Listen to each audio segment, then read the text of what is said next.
مشكلة كبيرة، والحقد مشكلة أعظم.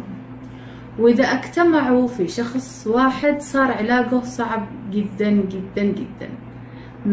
يعني أحيانا تكون مستحيل علاجه، ما بيتعالجش ولا حتى بسنوات طويلة. وقتها يصبح الجهل عنده عقيدة، والحقد عنده صفة ومتلازمة في متلازمة، في مرض اسمه متلازمة الجهل أو متلازمة الحقد، وهذا اللي نشعر فيه احنا الآن أبناء عدن. أي واحد يقول عدني أو أي حد يقول أنا من عدن أو ابن عدن، يعني الحقد اللي يلاقيه والسب والشتم، ويجردوه حتى من يعني عدنيته، أو من يتجرد من أصله، لأنه في اعتقادهم وفي مخيلتهم إنه ما فيش حاجة اسمها عدني، أنت مش عدني تماما، وينسبوك لأي مكان ولأي منطقة. وجهل وجهل جهل وحقد وخوف من العدني بشكل مريب. نحن أبناء عدن قد نكون أحيانا قلة في الصوت، لكننا أصحاب فكرة، أصحاب وعي. علشان كذا الخوف يرعبهم شيء، أو يرعبهم حد يقول إنه من عدن. في حوارات البعض للأسف تستخدم المناطقية لتغيير سلوكنا، لتغيير سلوك أي حد يقول أنا عدني. تغيير سلوك بتلاقي المناطقية ومخاطبة للأسف المخاطبة تكون بحقد بدل ما تكون مخاطبة لعقول، وهذا طبعا بلطجة علنية وتعودنا عليها وما تأثرش بنا أبدا. بالعكس أنا صرت أشوف تعليقات أبتسم، أنبسط بصراحة من هذا الحقد. ليش؟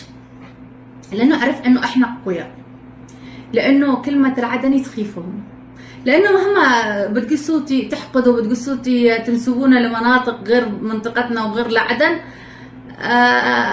قلت لكم بفيديو سابق إنه عدن تعرف أبنائه، استحالة تغيروا هذا الشيء.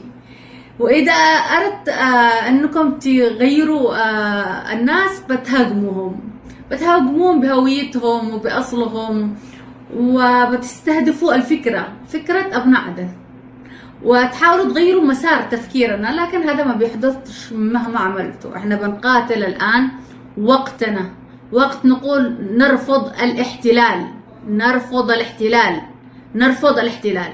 تعيشوا معنا، تحترمونا في بيتنا، في أرضنا، نعيش كلنا أبناء عدن. لكن تكونوا سلطة علينا، شغل القيادة، شغل انكم عايشين جو انكم خلاص انكم انتم الملوك. خليتوا عدن كأنه ملكية لكم، لمحافظاتكم. للأسف احنا بندعو للهدوء، بندعو دائما لمصلحة عدن.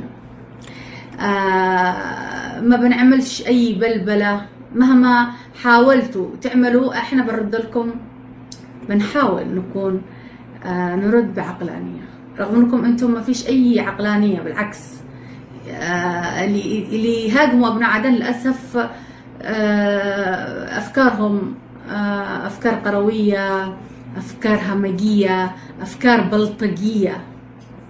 فهذا مش سلوكنا. احنا ابناء عدن ما بيغيروش تفكيرنا.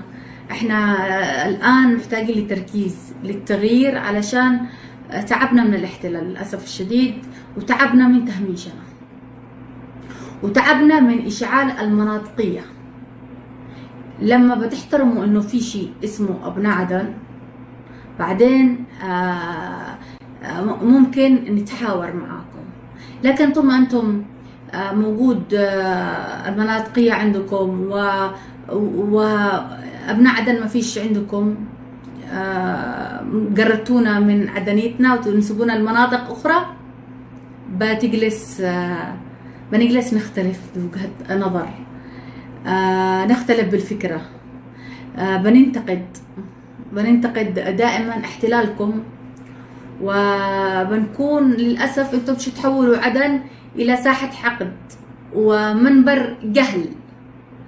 وعدن للأسف يعني غير توقعاتكم.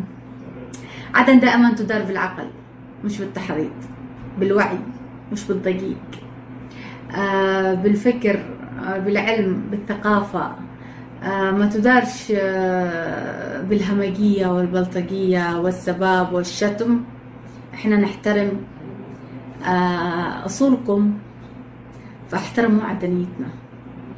ولا بجلس كل يوم انزل فيديو، كل يوم اخليكم تولعوا اكثر.